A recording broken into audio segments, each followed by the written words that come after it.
자, 시장의 분위기 속에서 오늘도 실전 매매와 관련된 내용들 알아보겠습니다. 자, 이종복 전문가입니다. 전문가님, 안녕하세요. 예, 안녕하십니까. 이종복입니다. 네. 자, 시장은 이제 계속해서 약세를 좀 이어가고 있습니다. 오늘도 뭐 에너지 보니까 순서가 풍력, 원전, 태양광 이 정도 순서인 것 같고요. 또 여기서 태양광 얘기도 해주셨고요. 건설 쪽에서는 좀 그때 나누셔가지고 건설 기계 쪽도 얘기를 해주셨는데 종목의 흐름이 괜찮습니다. 오전장 어떻게 보셨습니까? 해외 시장이죠. 제가 오늘도 또 얘기 드립니다. 이종복은 열흘 중에 여덟 번은 해외 시장으로 갑니다. 이게 정말 중요한 얘기거든요, 여러분. 근데 나스닥 얘기는 짧게 말로 해드릴게요. GDP 약세 어제 나왔어요. 근데 엊그저께 나왔던 지표하고 무슨 차이가 있었냐면은 엊그저께 소비자 지수는 103인가 정도에서 90대로 떨어진 거고 요번 GDP는 어차피 마이너스 1.5인데 마이너스 1.6 정도 소폭 약세로 나왔습니다. 근데 어쨌든 간에 지표 약세 또 경기 침체 얘기 나오는 건 맞고요. 그다음에 파웰 의장이 기가 막히게 또 말을 바꿨습니다. 근데 저는 아직 말을 안 바꿀게요. 연착륙 힘들 수 있다. 요런 얘기를 했어요. 그러니까 지속적으로 제가 우리 여러분들한테 해외 시장 10번 중에 8번 얘기하지 않습니까? 물가 관련한 지표들을 잘 보시면서 거기서 답을 찾는 게 좋다. 이런 말씀 드리고 국내장보다 지금 제가 화면에 대만 차트를 띄워놨거든요. 요거 먼저 보여드리고 갈게요. 오늘장 솔직히 얘기해서 우리나라 시장이 이렇게 버티는 게 좀 다행스러운 거 아니냐. 그것은 내 좀 이따 얘기하겠지만 대만 시장이 반도체 나라 아닙니까? 갭으로 깨고 지금 또 내려오고 있어요, 여러분. 그러니까 이 증시를 왜 내가 여러분들한테 자주 얘기해 주냐면 가장 안 빠졌던 증시예요. 그 다음에 최근에 중국 시장이 가장 잘 올라가는 게 가장 많이 빠졌던 증시입니다. 중국 시장은 2월 달에 고점이 나오면서부터 그냥 내리꽂혔고 우리나라는 8월 달부터 빠졌고 미국장은 작년도 얘기하는 거예요, 여러분. 미국장은 올 1월 달부터 빠졌죠. 많이 빠지면 좋은 거 정도는 좋습니다. 그래서 국내장도 어느 정도 지수가 빠지고 종목이 빠지면 무지하게 좋습니다. 좋을 거예요, 아마. 틀림없이. 뒤에다 틀림없이까지 얘기해 드리는데 근데 문제는 지금 가격대는 참 애매한 가격대입니다. 그래서 일단 대만 얘기했고요. 반도체 얘기했죠. 자, 우리나라는 이 시간에 줄기차게 얘기해드렸는데 삼성전자, 하이닉스 쪽을 보시면 얘들은 여기 제가 TSMC 이게 지금 화면에 TSMC입니다. ADR이에요. 딱 봐도 조금 더 밀릴 것처럼 보이죠, 여러분? 예, 조금 더 밀려야 되고요, 이쪽. 그 다음에 마이크론. 6월 10일 날이죠, 여러분. 6월 10일쯤 금요일 날 분석해 드렸을 겁니다. 마이크론하고 인텔 쪽을 보시면 조금 더 하락할 수 있는 그런 흐름이에요. 빠지긴 많이 빠졌지만. 그 다음에 AMD, 그 다음에 텍사스 인스트루먼트, 그 다음에 퀄컴. 이쪽은 조금 불안불안하죠, 여러분? 다만 미국장이 나스닥도 지금 그래도 버티는 힘이 나오는 것은 애플, 그다음에 마이크로, 그다음에 아마존.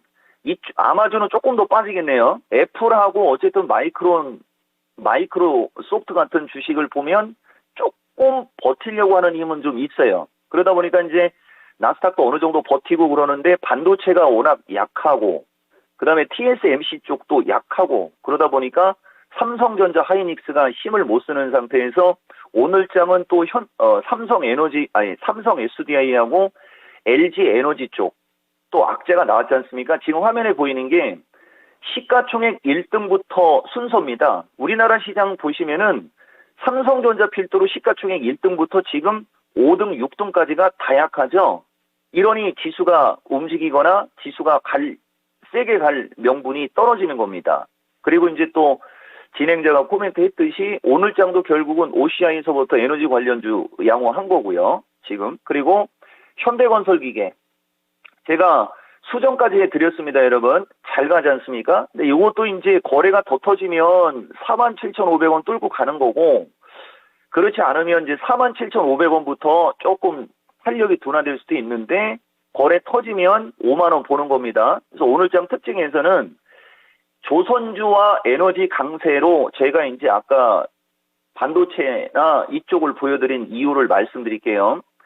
이 시간에 이종복이가 조선주 움직임이 좋을 때도 이 조선주가 유가 상승해서 그 선가 상승해갖고 뭐 수혜 받고 해서 움직임 좋다라고 하면서 한국재가 들어가는 조선주가 좋다라고 했죠. 저는 현대중공업을 보기 때문에 그런 얘기 해드리는 건데 지금까지 잠자다가 올라가는데 우리가 뭘 알아야 되냐면 딱 이것만 보세요, 여러분. 한국조선해양 월봉을 보시면 올라간 게 없죠. 이것은 거의 금융위기 수준입니다. 물론 여기에서 현대중공업으로다가 분사가 나가서 현대중공업이 움직임이 있는 것도 있지만 어쨌든 한국조선, 그 다음에 현대미포 보시면은 얘는 그래도 조금 더 움직임 좋죠. 이건 가격 법칙상 10만 원을 넘어가겠다는 얘기인데 조선주를 보면 거의 금융위기 때 위치에 있거나 이제 움직이고 있어요. 그러니까 종합이 이렇게 나락으로 와도 이쪽이 움직임이 좋은 거고 제가 특징으로 얘기해 드려 볼게요. 네이버, 카카오 이런 종목들, 그 다음에 LG전자 이런 종목들은 금융위기 때 이후에 주가가 올라가서 우리나라가 그 바이코리아 열풍이 불었던 그 고점마저 뚫고 갔던 주식들이에요. 다시 말하면 그렇게 많이 올라갔다는 얘기죠. 그러니까 이렇게 많이 올라갔기 때문에 밀려야 되는 거고 물론 LG전자는 이제 월봉상 60월선 깨면서 내려오기 때문에 120월선 정도면은 매수세는 유입이 될 수는 있어요. 그렇지만 좌우당간 그러한 이유가 중요하다. OCI에서부터 에너지 관련주들도 월봉을 보시면 이제 올라가고 있습니다. 이걸 볼 줄 알았어야 되는 거예요. 이걸 볼 줄 알아야 된다는 거죠. 이래서 이쪽이 강한 겁니다. 그래서 상당히 중요한 얘기 여러분들한테 해드린 거고 그래서 조선과 에너지들이 강한 것은 어떻게 보면 일종의 시대의 요구입니다. 이거.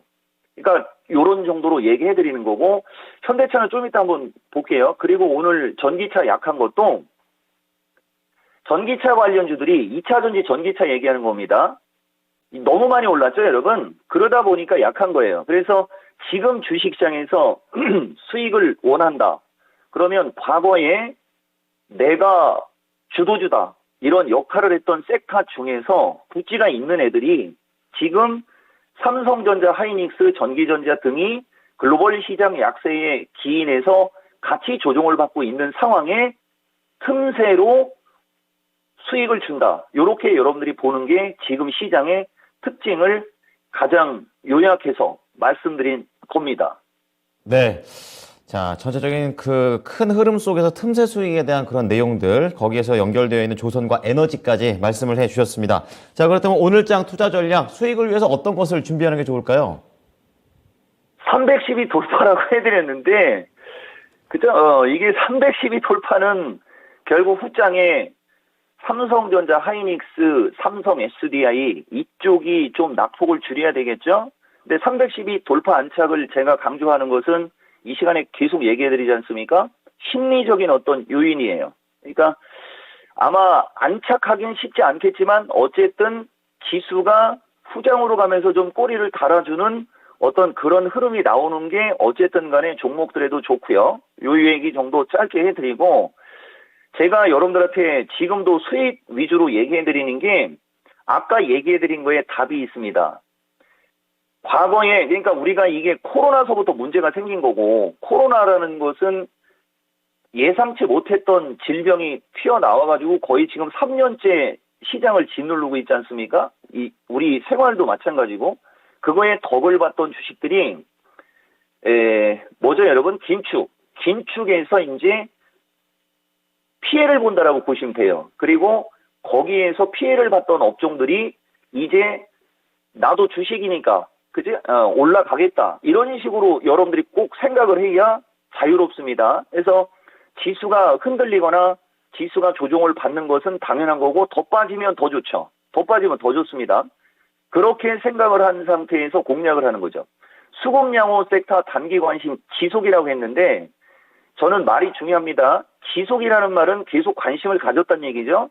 관심 가졌던 것을 지속적으로 관심을 갖는데 이제 급등한 것은 좀 거시기 하고요. 오늘장 특징에 제가 아까 현대차 한번 한다고 그랬었지 않습니까? 현대차가 하루는 블룸버그에서 좋은 얘기 나오고 그다음에 또 하루는 이상한 얘기 나오면서 밀었는데 삼성 SDI에도 조금 주목을 할 필요가 있어요.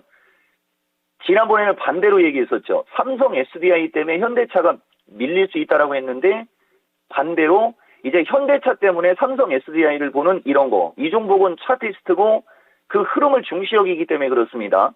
이런 식으로 대형주를 갖고 장난을 치면 안 되는데 어쨌든 현대차가 어제 급락을 하다가 꼬리를 달아주고 오늘 올라가는 건 긍정이에요, 여러분. 요건 긍정. 그러니까 삼성 SDI 보는 분들도 50만 원 지지 여부 정도 보면서 꼬리 달리는 걸 보는 게 좋은 거고 그다음에 물가 관련주 중에 제가 비료주를 여러분들한테 좀 자주 얘기했지 않습니까? 근데 비료주가 아직 시세가 제대로 안 나온 것 같아요. 지금 장마철이고 그러다 보면 분명히 뉴스 한번 나올 수 있거든요, 여러분. 비료주도 좀 잘 보시고 그다음에 이제 우크라이나 재건 관련해서 한 코멘트 드려볼게요. 지난주 주말에도 제가 우크라이나 재건 관련해서는 얘기해드렸는데 지금 보면 이건 특징주, 여러분. 특징주인데 히림하고 그다음에 유신 이런 종목들, 그다음에 한국종합기술 같은 이런 종목들. 한국종합은 가끔 얘기해드렸던 종목인데 히림, 유신 요쪽은 컨설팅. 그러니까 우크라이나 이제 어느 정도 전쟁 좀 장기화 됐지 않습니까? 그럼 이제 뭐 재건하고 그러면 먼저 발이 길어가는 게 아니고 컨설팅 먼저 하고 뭐 참여해서 뭘 한다 이런 어떤 순서가 있어요. 그래서 컨설팅 회사들이 먼저 움직이는데 이들도 보면 패턴의 특징이 있습니다. 제가 엊그저께 여러분들한테 우진이라는 주식 얘기해드렸죠. 이렇게 쐐기형 패턴으로 밀리는 게 요새는 좋아요. 쐐기형 패턴으로 밀리고 거래를 싣고 가는 거죠. 보시면 우진도 이쪽에서 흐를 때 요게 쐐기 패턴 일종의 요것도 쐐기 패턴. 요건 12,000원권 쪽으로 오면 한번 볼 수 있다라고 했던 종목인데 어쨌든 우크라이나 쪽도 보면 지금은 컨설팅 다음에 뭐겠어요? 이제 중장비 들어가야 되겠죠?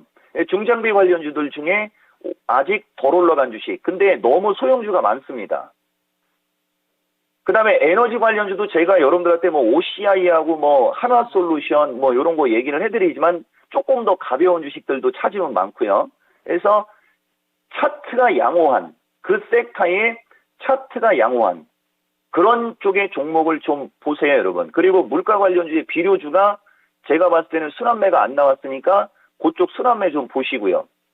그 다음에 정통 섹터는 뭐 조금 더 그죠? 조금 더 관망에 조선주나 저쪽은 눌림목이 나오거나 좀 흔들리면 공략 가능하다. 이렇게 좀 많은 얘기를 해드렸습니다. 네, 지속적으로 강조를 해주시는 선물 포인트 그리고 섹터들 투자에 잘 적용해 보겠습니다. 오늘 말씀 감사합니다, 전문가님. 예, 고맙습니다. 이종복입니다.